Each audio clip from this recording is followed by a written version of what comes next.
In the quiet suburbs just outside Detroit, a mother's desperate call shattered the early morning stillness. "My daughter, she's not breathing."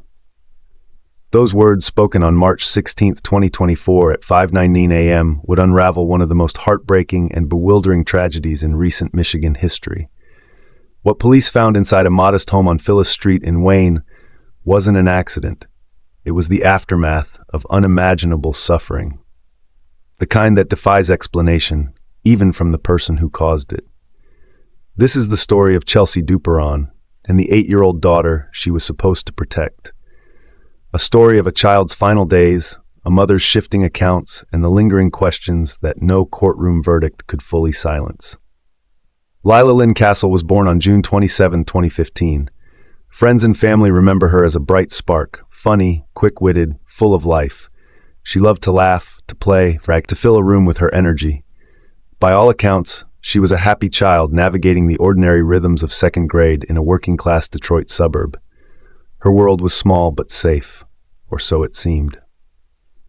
Her mother, Chelsea Renee Duperon, was 30 years old in the spring of 2024. She lived with Lyla in a single-family home on Phyllis Street.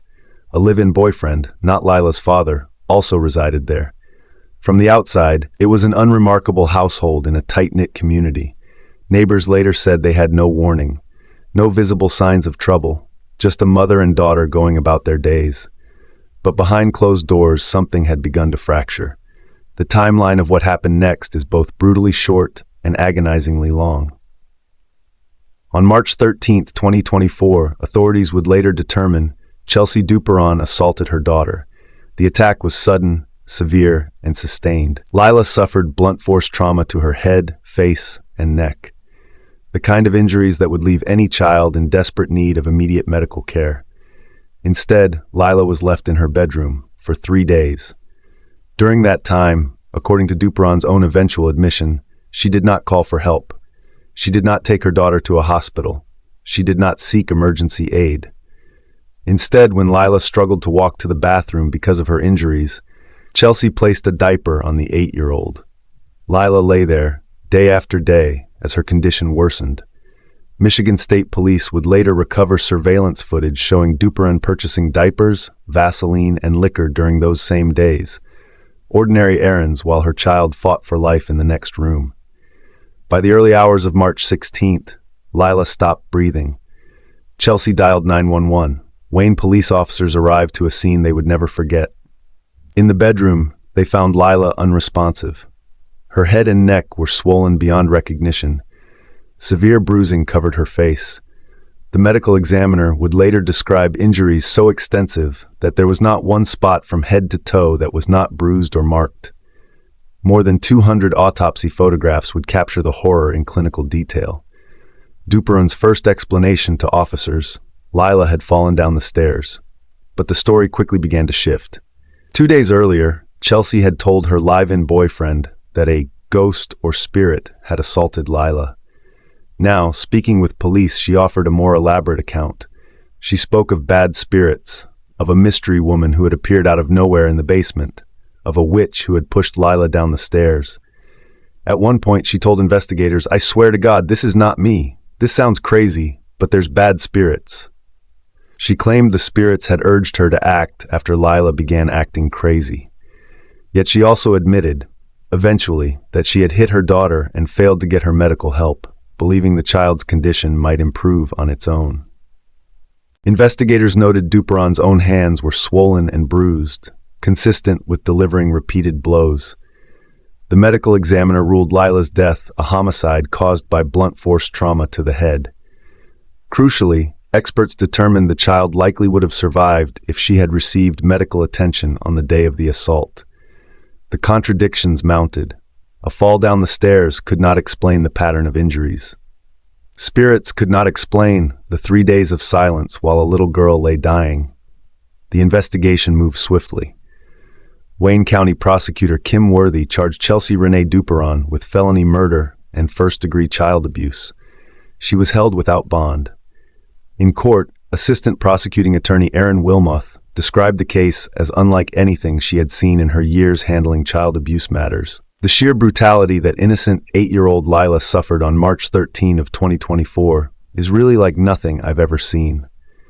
A defense attorney requested a psychological examination, suggesting deeper issues at play, but Duperon ultimately chose a different path. On July 1, 2025, she pleaded guilty to second-degree murder. The original charges of felony murder and first-degree child abuse were dismissed as part of the plea agreement. Sentencing came on July 28, 2025. The courtroom was heavy with grief. Relatives of Lyla delivered impact statements, their voices cracking with the weight of a loss no family should ever endure. Judge Carice Anderson reviewed the evidence, the autopsy photographs that she called the most horrific photos of an 8-year-old girl I have ever seen in my entire life. She described the crime in stark terms. Lyla was thoroughly tortured. It is unimaginable what Lyla went through. It is unimaginable that she sat for 2 to 3 days in the condition she was in, and nobody thought it was prudent to give her the proper medical attention she needed. Then Chelsea Duperon spoke. Tearful, voice trembling, she addressed the court. She called Lyla the most perfect baby and said, "I will never understand why this tragedy has become our reality." The judge sentenced her to 28 to 50 years in prison. Chelsea Duperon will be in her late 50s at minimum before she is eligible for release. In the aftermath, Lyla's family has tried to find words for a pain that has no language. Her grandmother, Elizabeth Duperon, spoke for many when she said simply that their hearts were broken over the loss of their beautiful girl Lyla. The community of Wayne, like so many others touched by this case, has been left to grapple with how something so horrific could unfold in a place that felt so ordinary. Chelsea Duperon is behind bars. Justice, in the eyes of the court, has been served. But some questions remain unresolved, haunting, insistent. What really triggered the violence on March 13? Was there untreated mental illness? Had alcohol played a larger role than reported? Why for 3 full days was no help summoned while a child suffered? And what of the spirits and the mystery woman? A desperate delusion born of crisis or a calculated attempt to deflect blame? We may never fully know. Lyla Cassel's short life ended in a way no child should ever experience. Her story reminds us how fragile safety can be, even in the one place it should be guaranteed, a mother's arms. If this story touched you or gave you something to think about, do me a quick favor. Hit that like button and drop one word in the comments that best describes how you feel right now. And if you want more stories like this delivered straight to you, join our growing community by subscribing and turning on the bell notification. Every single subscriber helps us keep creating meaningful stories that actually matter. Thank you for watching. I'll see you in the next one.